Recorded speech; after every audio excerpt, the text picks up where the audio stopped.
Morning. Welcome to day one, full day here in Davao. Yesterday we got in a bit late. Just gonna update you a little bit on the trip and what has happened so far. So we were taking a flight from the Cayman Islands to New York.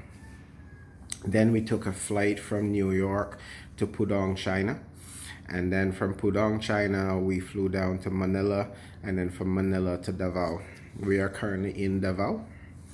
Our flight from Grand Cayman to New York was not so hot. Let's just say that. First, our flight was delayed several times. We were originally supposed to leave Cayman at 4 o'clock local time, land in New York 8 o'clock Cayman time, 9 o'clock their local time. Then the flight got pushed up to 5:30, leaving Cayman, and then 6:05 leaving Cayman, and finally we left out of Cayman 7 something. Needless to say, we have connecting flights. Or we basically initially had a window of 9 p.m. to 1:45 a.m., which was 4 hours and 45 minutes, making it extremely comfortable to transition from one international flight to another, going through immigration and customs. We didn't have to do bags because we opted to do carry-ons through the whole trip, just in case things went to hell in a handbasket, which it actually did. Then the next, then by all the flight changes, we ended up getting into New York 11 p.m. local time, leaving us with a 2 hour and 45 minute window, which was workable still. We got there and we still had plenty of time because, again, it was late at night. So the amount of foot traffic in New York airport was substantially less. But it was a bit of a pain. It was a bit of a scare. I didn't really want to miss any flights and then have to deal with the repercussions, find out what it could do to us financially, etc., etc. So yeah, we ended up leaving out of there about around 1:45, 2 o'clock in the morning. I don't know whether there was a different path or a different flight plan. Originally, it showed that the flight plan to Pudong, China, took us north into Canada, and then as we exited Canada, we turned left and went back west.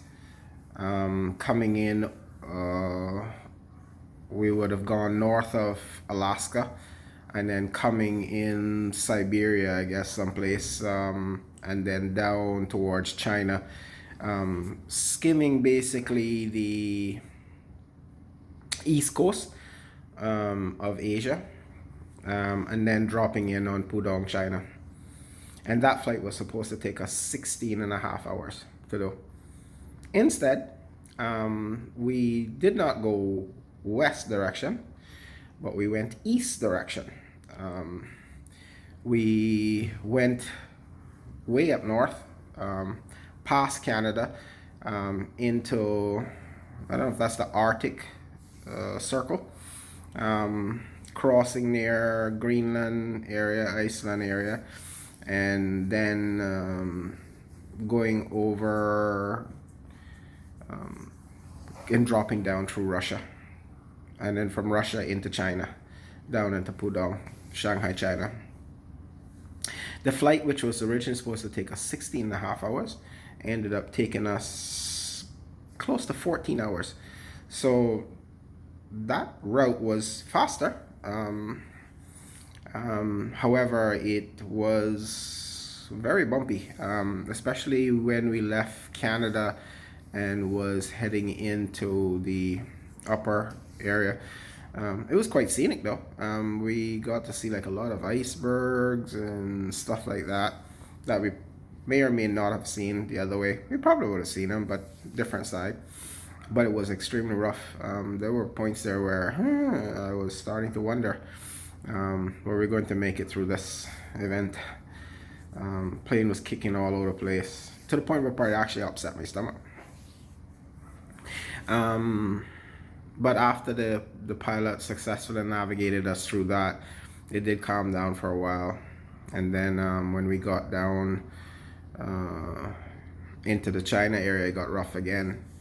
And then the pilot, I think he took us up, elevated us up. I think initially we were flying at about 9,000 or so.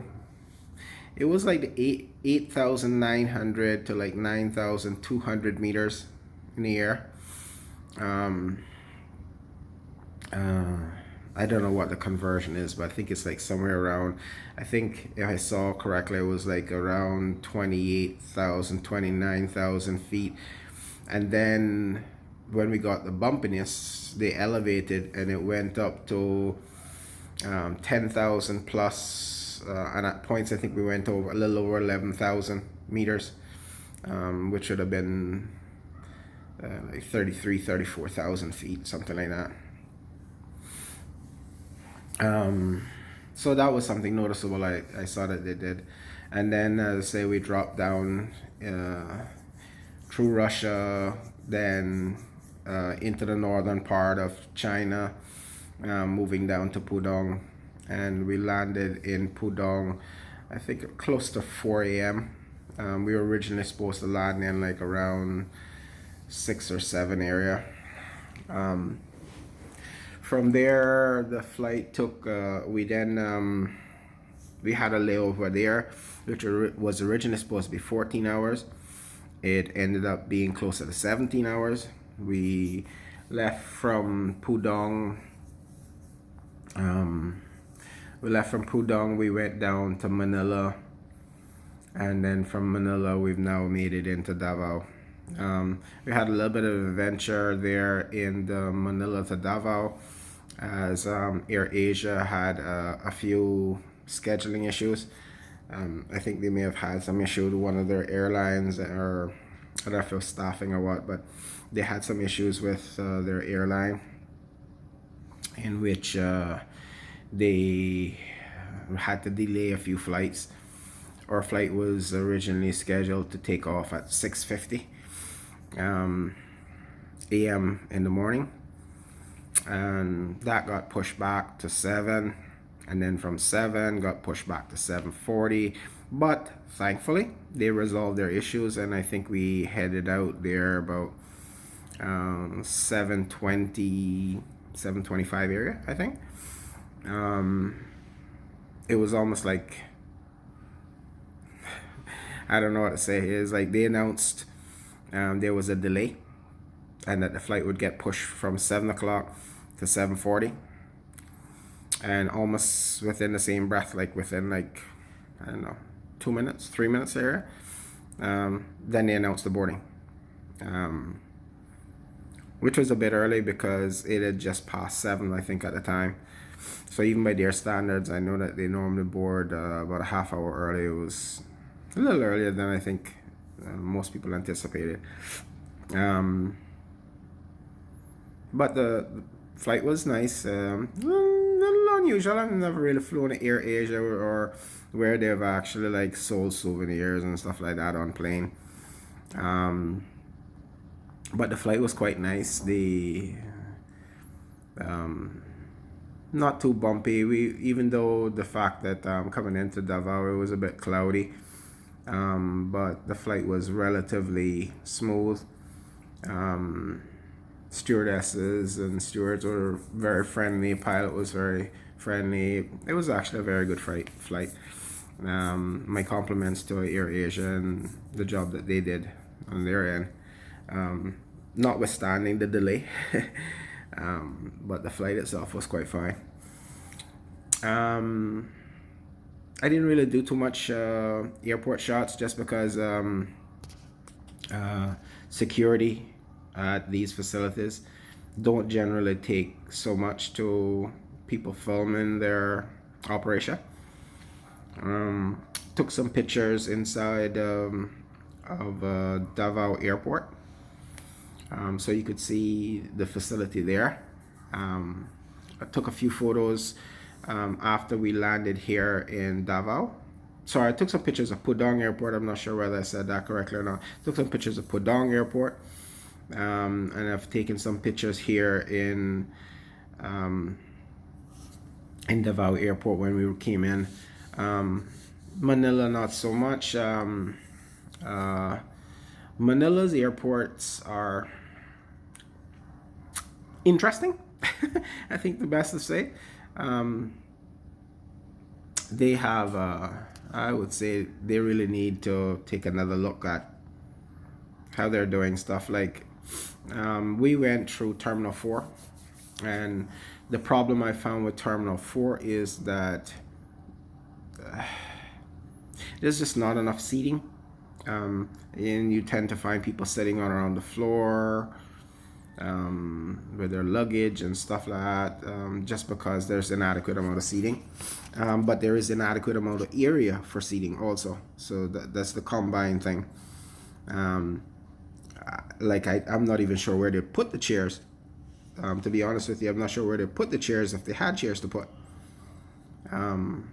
But all that said, it worked, and the when you stood up in the lines moved at a decent click. It wasn't an extraordinary amount of time that you had to wait. Ticketing was fast. Moving through the checkpoints was relatively fast. They separate you out into male and female, which is not Western Hemisphere ways of doing stuff. But I noticed that through the airports here is like they separate you out into male and female, and the males go one side and the females. So if you're the problems I find with that is that not in every circumstance, like by far and away my wife handled it extremely well, but there may be other situations where a female partner could be shy, intimidated, and have an issue with dealing with stuff as you go through checkpoints,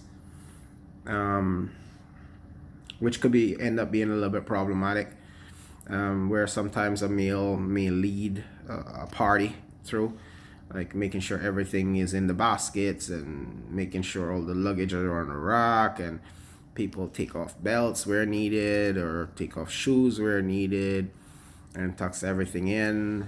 In my family group, it's not that way.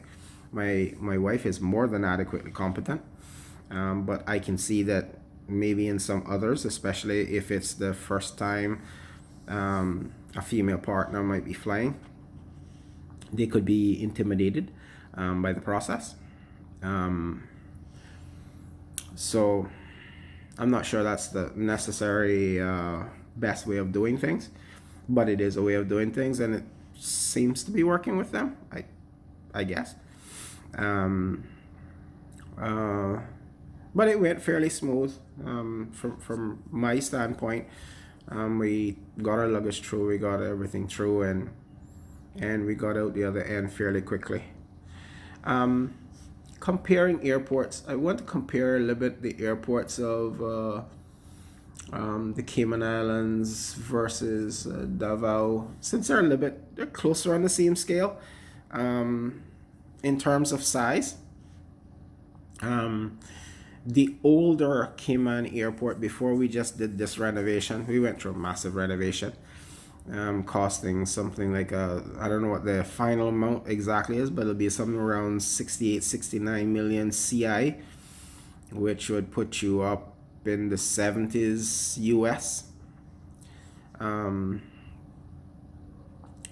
60 something, 70 something US $1 million. Um, you can find, if you was to go on, um, search up for Owen Roberts Airport in the Cayman Islands, you'll be able to see now what the new product looks like. But the airport, the Davao Airport is similar. If you look at the pictures of the Davao Airport and you see how it looks from the outside, it's like similar in size, to the old Cayman Airport, and there are pluses and there are minuses. Um, the Cayman Airport is maybe fractionally more modernized than the Davao Airport in terms of concrete structure and the look and feel. Maybe look a little bit more modernized. But I would say the Davao Airport is a little bit more tourist friendly.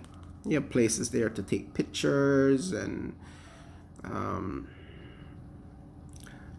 it just feels a little easier. I mean, Cayman, I guess we amp up our security, and it's just feels a little bit more structured, a little less inviting. But the Davao Airport, like for instance, as an example, there's a place there to do pictures.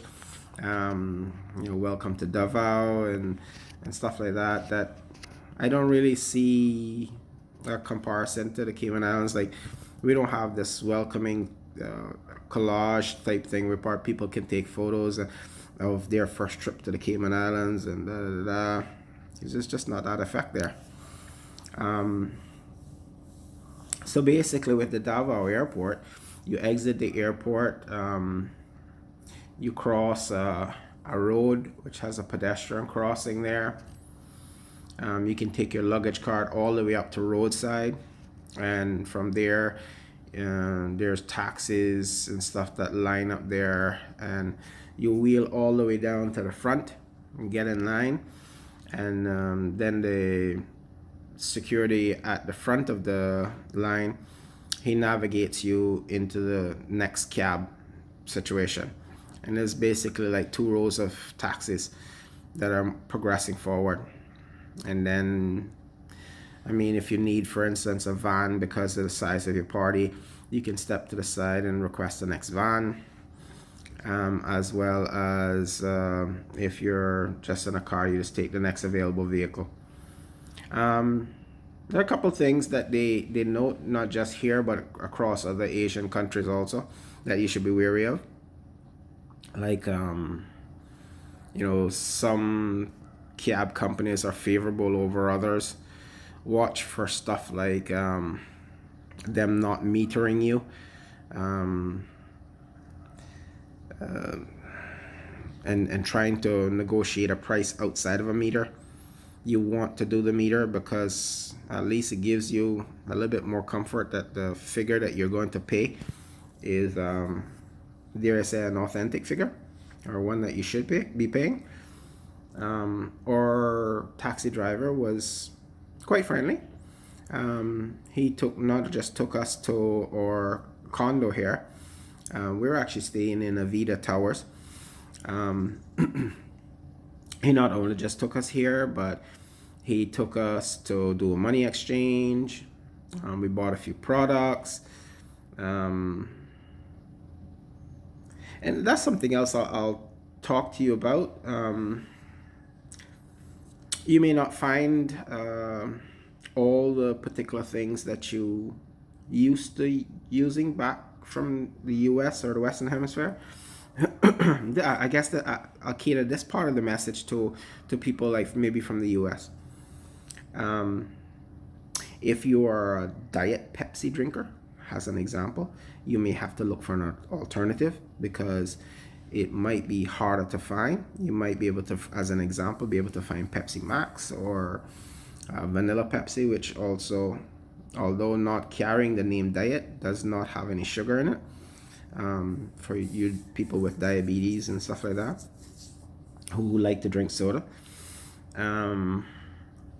So yeah, that's one example that I've noticed that you may have to find something else that works.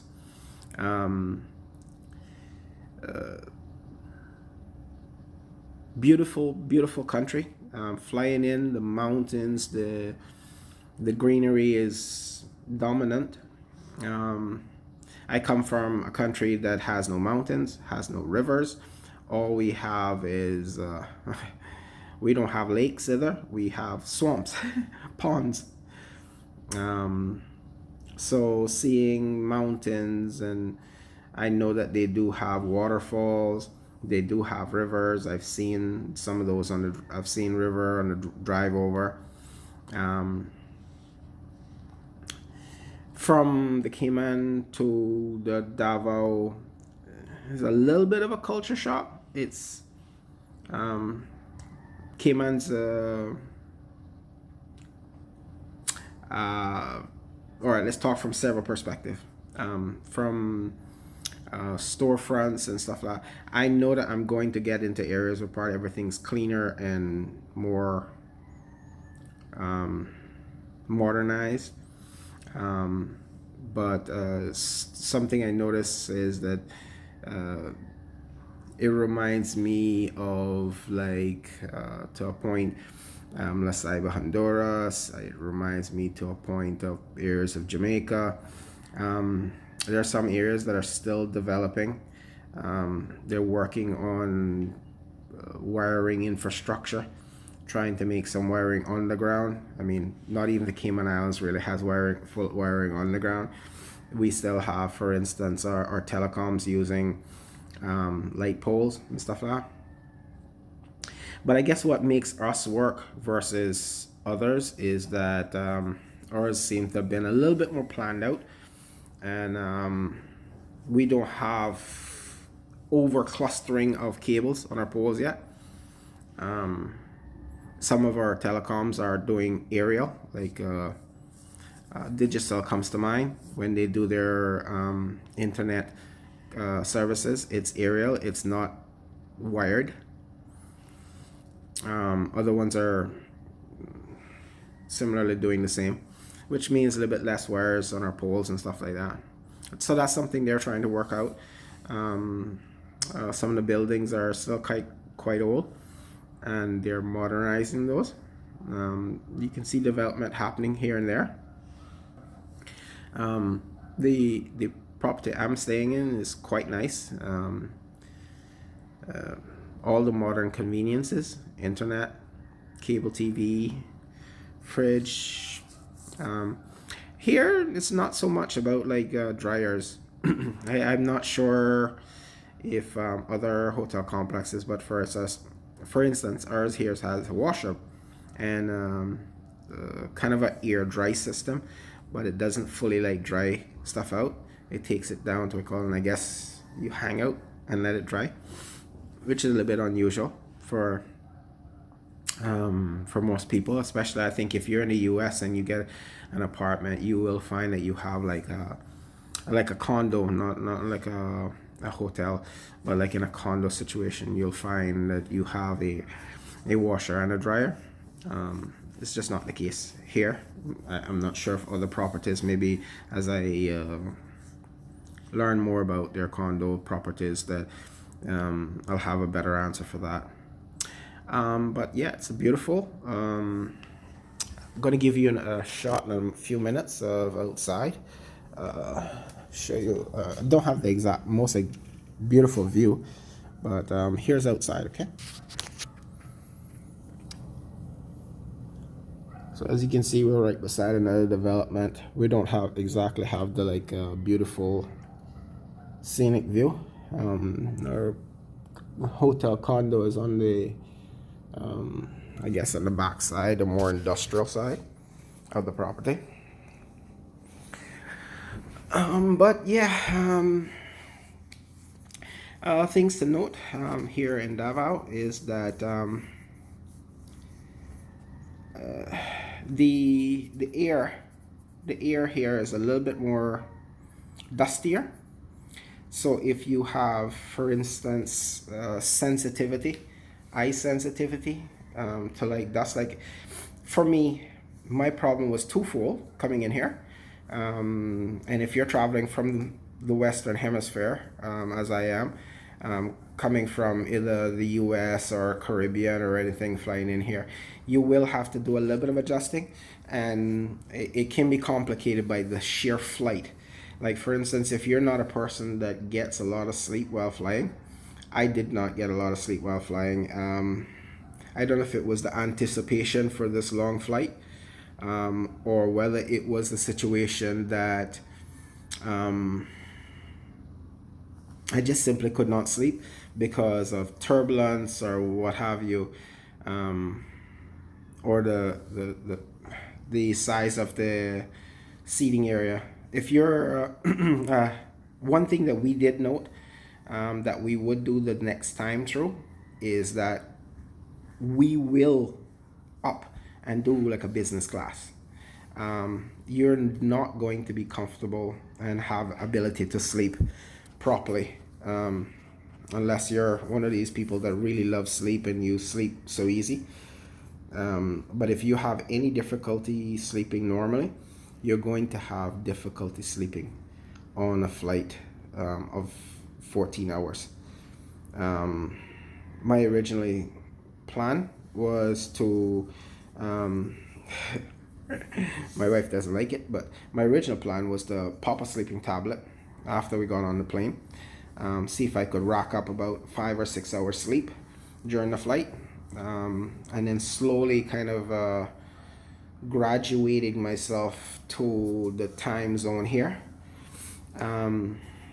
That did not work out. Did not pop the tablet.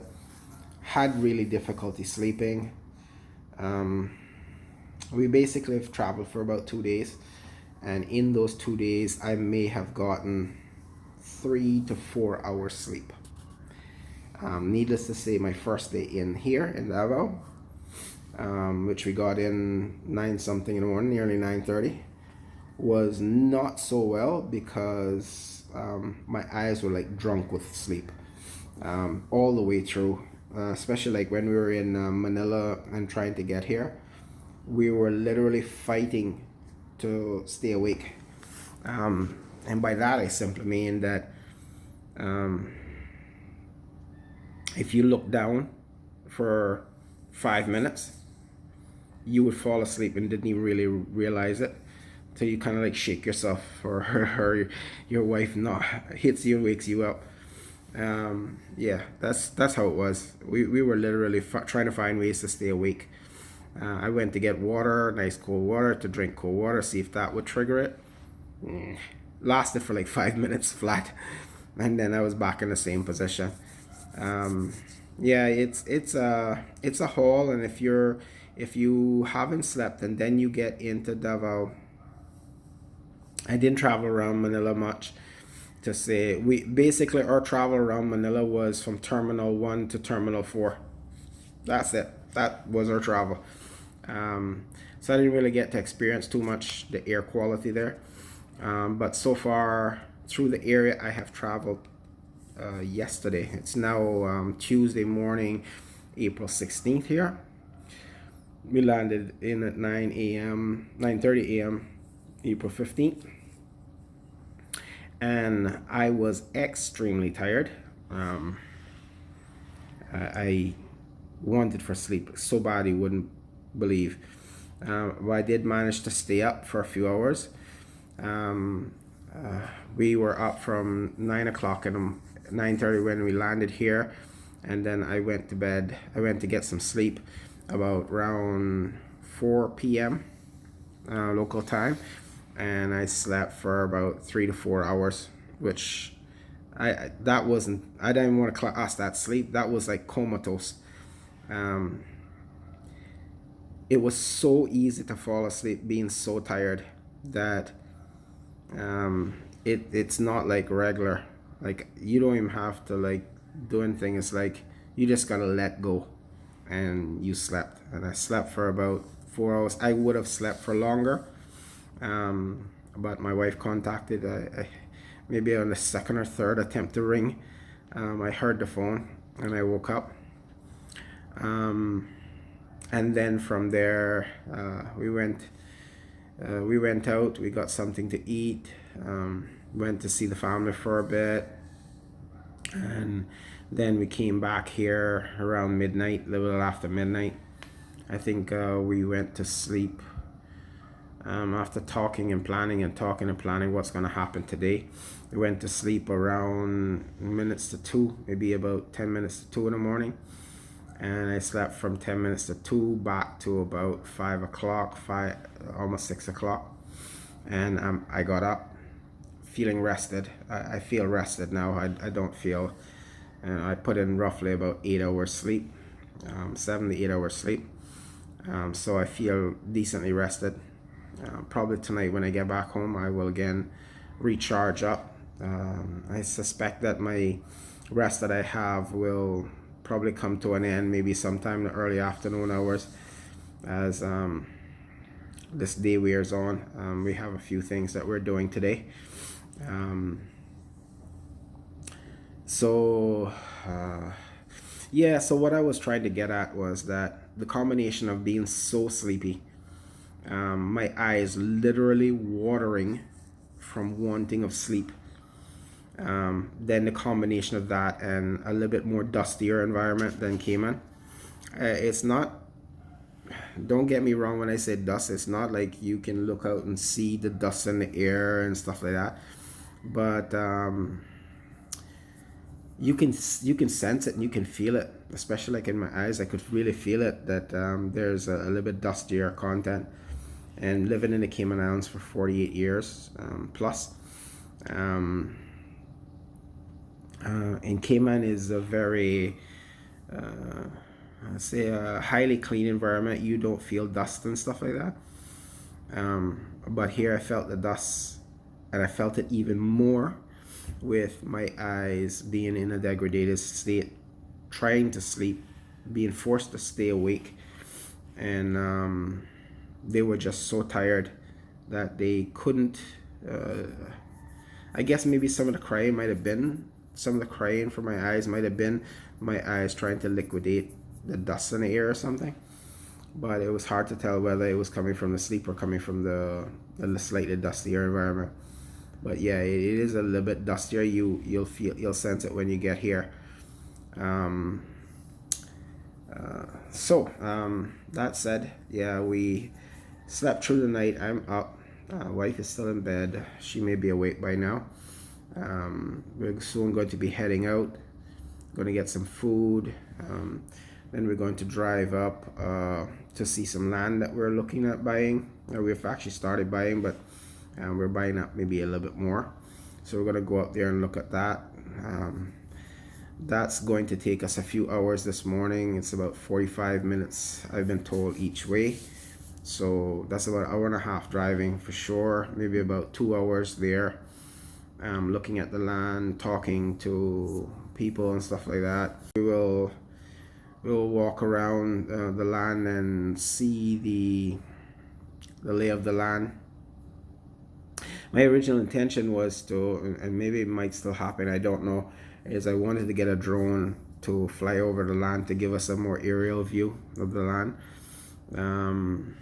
and get us maybe some points of interest, some, like for instance, some trees we want to save, some trees we can't save no matter what we try, just because of the layout of the land and how we want to build a home.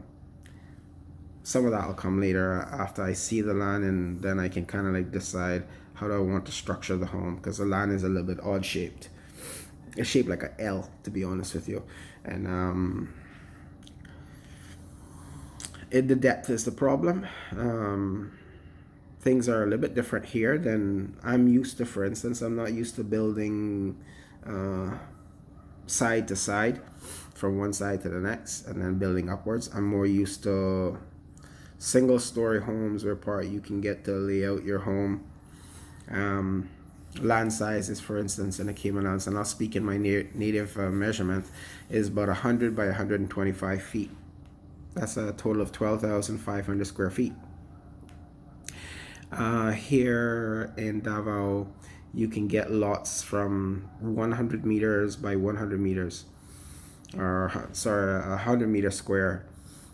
which translates roughly into about 1,000 1,087 square feet or something like that, which is like a tenth of the size, less than a tenth of the size of our house lots.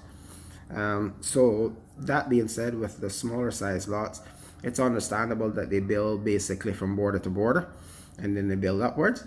That's all understandable.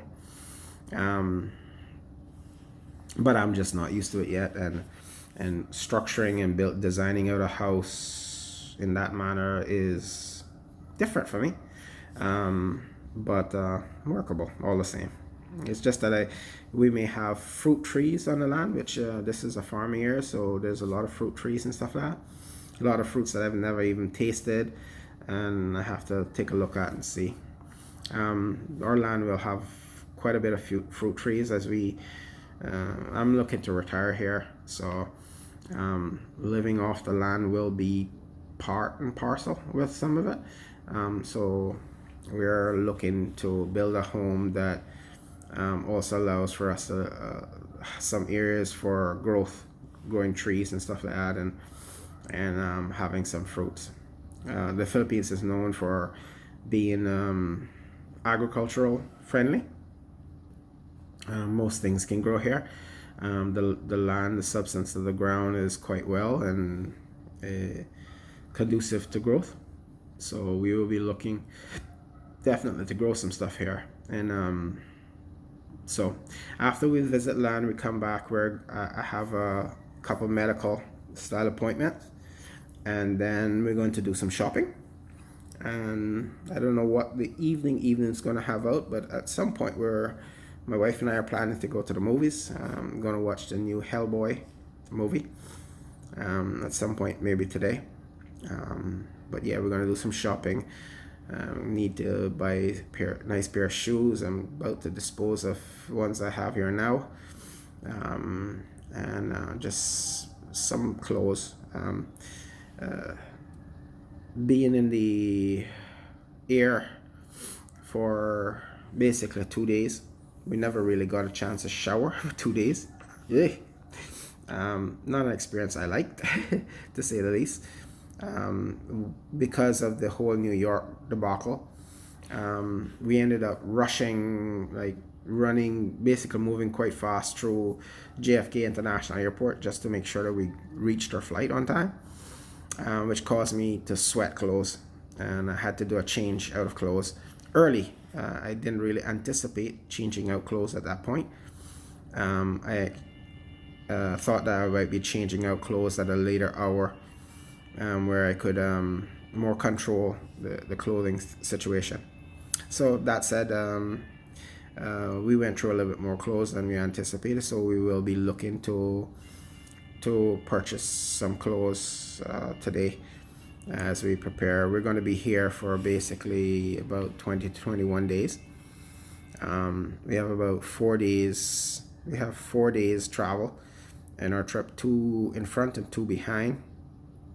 And then we have 24 total days, so it makes about 20 days that we're going to have here. In the middle of our trip, we're going to be jumping from here in Davao. We're going to fly out of here and we're going to go over to Bali, Indonesia, where we're going to spend about 4 days over there. Just being here, being so close to Bali. Bali, to me, is a destination I've kind of heard about for most of my life as being so beautiful and exotic and stuff like that. So I do want to bucket list that item since I'm here. And so we'll definitely go over there, and we're going to explore some of the temples and do some shopping for some souvenirs and eat some local food, and then get back here. We're going to be there for about 3 to 4 days, and then back here again. While we're here, we're doing a lot of medical. We're getting some banking sorted out, lots of different stuff sorted, and hopefully getting some rest in the middle. And of course, I'm here to visit my wife's family for the first time. We had a nice little meet last night, which is why we were there for the good part of the afternoon. We surprised them. They were expecting us to land in here on Wednesday, and we kind of kept it in the shade a little bit, and we actually landed in on Monday, and nobody knew we were coming, and we didn't ask for nobody to pick us up or anything. We took cabs and showed up at their doorstep and shocked them all. So yeah, we're here. We're here in Davao City. We're about to go out on a fairly long day. I'm going to probably joining this in this video some of the other videos that my wife took while we're coming over, just to kind of show you the flying into Davao, flying into different areas, some videos maybe inside the airport and stuff like that, as I put together this video for you. Well, not a whole lot left to say. We're in our condo. It's quite comfortable. This Avida condos are quite well done. Very comfortable to sleep in, comfortable sitting. I still need to get my TV figured out, as the TV box is not working. That might just be a paid subscription or getting the subscription sorted out. Internet's working. It's a little spotty. Certain things work well, certain things don't. It's now about 6:33 Cayman time, which is about 7:35 local time. So I'm going to jump off in a few seconds. I need to charge up my phone because we have a fairly long day ahead of us. All right, so thanks, and again, here's the Davao, Philippines. Thanks, bye. So here's my little apartment here. This is in Avida Towers in Davao City. It's a quaint little one-bedroom apartment. There's a door. It comes with a little dining unit. Has a nice little TV with a subscription on it. Mostly local channels, a few foreign. Has a Wi-Fi connection, although I must tell you, the Wi-Fi here really sucks. Sofa set, AC unit. Here's a view outside. It's not the greatest view. It's a view of the next building across. You can see some of the local area here and off in the distance. This is the living room area. You have a little dining, a little centerpiece there, nightstand sort of setup. Turn on the lights in here. This is the bedroom. AC unit, bed. You have a table there and a armoire of sorts. View out here is a little bit better. You can see around. It's a parking area next to the building.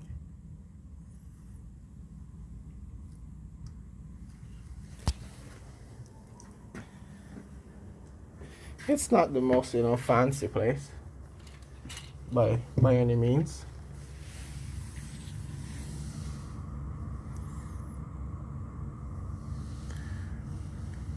But it's oh, they have a little garden down there.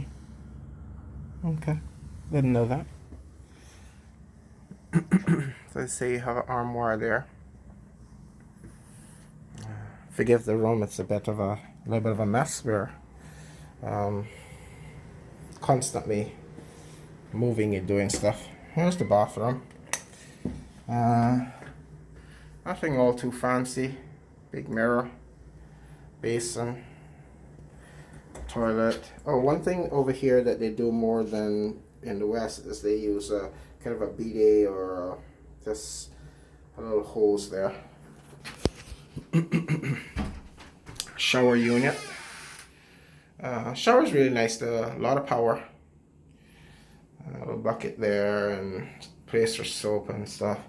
And there's the wash machine. We haven't used it during our trip. We have family, so we get our clothes washed with the family. And there's your little kitchenette. Microwave. There's a small little stove underneath there. Range head. Lots of stuff inside.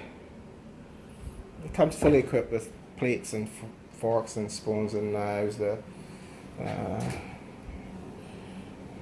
freezer, fridge.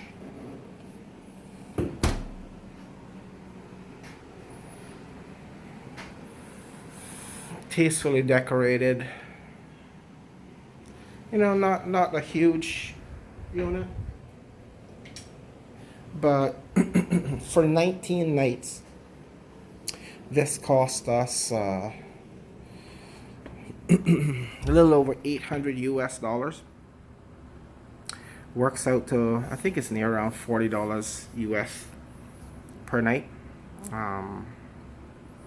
And it served its purpose. I mean, we weren't looking to spend a ton of money. To give you an idea, we looked at Marco Polo and a few other places and found that we were going to spend somewhere in the neighborhood of 1,500 US to 2,000 for 19 nights. So this was a very good bargain for us to get here. It's worked out quite well for us. The only thing, as I said, there's the two things that really are bothersome here. One's the fact that the landlord chooses to top up the internet. It's supposed to be weekly, but it seems almost daily now because the plan is so small and pathetic. Within 15 to 20 minutes your internet's out. Forget watching videos, I'm just talking surfing the internet, and then it goes down to a crawl where you wish for dial-up. Then there's a little bit of a problem with ants. You know, before coming here, my wife and I we're considering building. She is from Davao. We're planning on retiring here. We were thinking about building here. We were thinking about maybe buying a condo.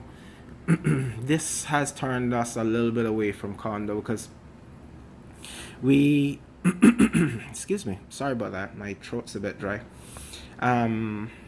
We were under the impression Avita Towers was like one of the big boys in the game, and we thought we were going to be blown away with Avita Towers, but what we found instead was that there are walls with cracks in it that haven't been repaired. They don't even, Avita Towers, I'm quite sure they make enough money to do it, but they don't keep their hallways air conditioned. They open windows, and my problem with that is because when you open windows, you invite flies into the building. Pests, insects, whatever, you invite them into the building, and then hence into apartments within the building. It's a very cheap way of daily maintenance, keeping costs down by opening these windows.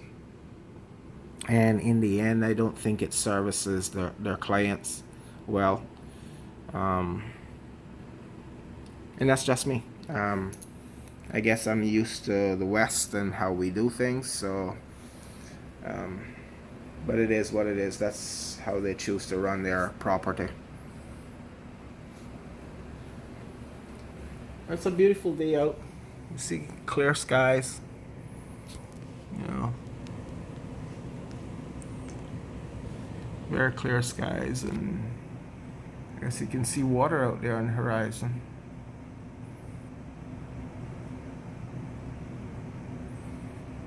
It looks like an island in the distance. I don't know whether that's Samal Island. The Philippines is home to over 7,000 islands, so it's not shocking if that's an island out there in the distance. I'm here sitting waiting for my father-in-law to come, and then we're going to head over to see some more of the family. We had a really nice time last night, yesterday into last night. Met with some of my wife's school friends. We had dinner, we had lunch, and we came back here and we ate some pizza and some sweets, and then we went to the family home, met some more family, then came back here to crash. Her sister came with us and her cousin, and we basically just crashed here last night, get some rest, and then back up this morning again. They're out doing a little bit of shopping right now, and then from here we're going to head over to see more family, and we see from there how things go.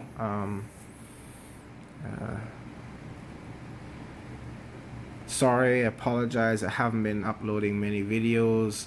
The internet here is not such that it's conducive to doing so. I'm basically making these videos here and then uploading them all when I get back home. As I try to kind of give you a little sneak peek into my life type thing. So just give me a minute, I'm gonna do something here.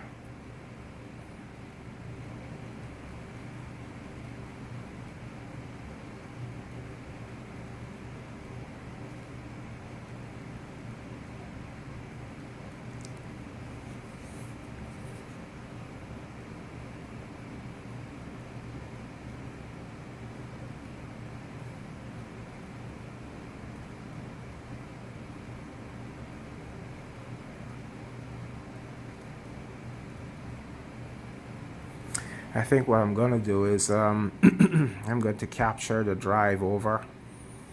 I'm not sure whether I'll be able to kind of take an internal video as I go down through, because I'm going to be backing a bunch of items, and I'm not sure whether I'm going to have space in my hand to hold the phone.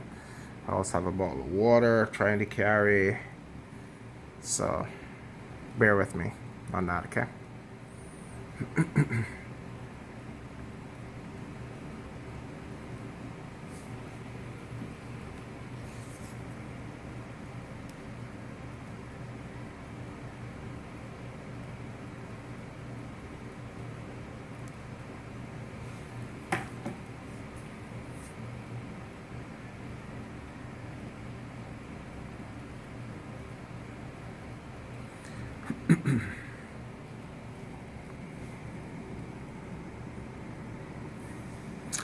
Oh, let's see what's on TV.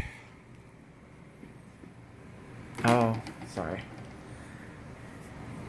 They don't like me. Yeah, they don't like me doing video, audio. Sorry, YouTubers. Problem with that, you can't.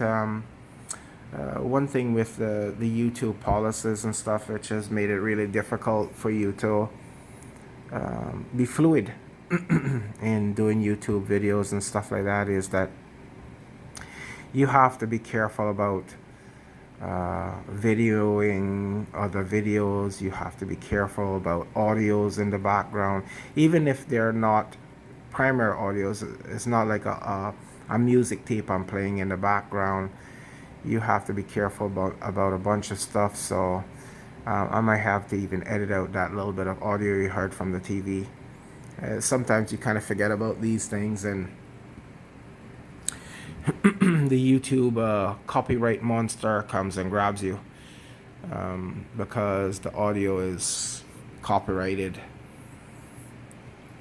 even though it has there's no intent of using it for such purposes. You're not trying to video a video of any sort for content. You're just kind of more showing stuff.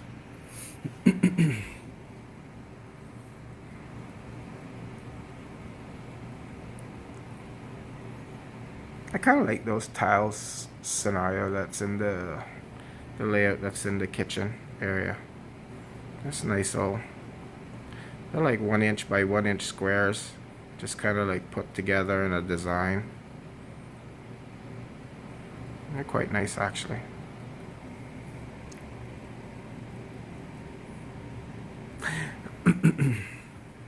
Yeah, I was telling you the pros from this Avida Towers condo is that it's quiet. It's it's small, but it's not terribly small. Um, it's very economical at about around $40 US per day. Um, the problems lie in the fact that the landlord and how the landlord chooses to run the internet here, and the fact that as I said, because the ownership of the property, the strata, I don't know what you want to call it, the building people, they choose to open windows, so it's free access for ants and all kind of stuff to come in. This apartment here is a little bit plagued by ants. Um, you want to see ants, you drop on top of the kitchen counter over there a drop of juice, and you give it 5 minutes and you'll have about 20 to 50 ants around it. And that's just because of the way they choose to run things here. If their windows were closed and they properly de-pest this building, you probably wouldn't get ants in here as such. But because they choose to open windows so as to save on air conditioning the hallways, yeah, that's what you get. I don't know why. The only thing I could think about is maybe tenants decide to be really cheap and leave their doors open at night. I just don't see it, but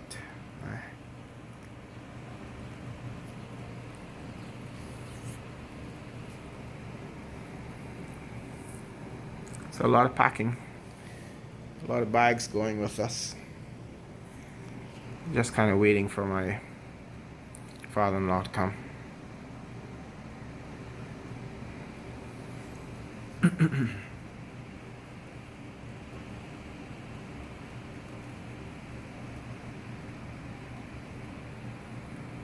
Things over here are a little bit different banking wise too. Local has no problem really getting bank accounts, but foreigners, we have to be in here for a year before you can open an account with the bank. You can't own any land or anything over here. You can own a condo, but land property like that you can't own. That's from a freehold standpoint. I think from a leasehold, you can be on a leasehold. So I'm learning some of these things as we look about buying land here. All the property has to actually be in my wife's name. So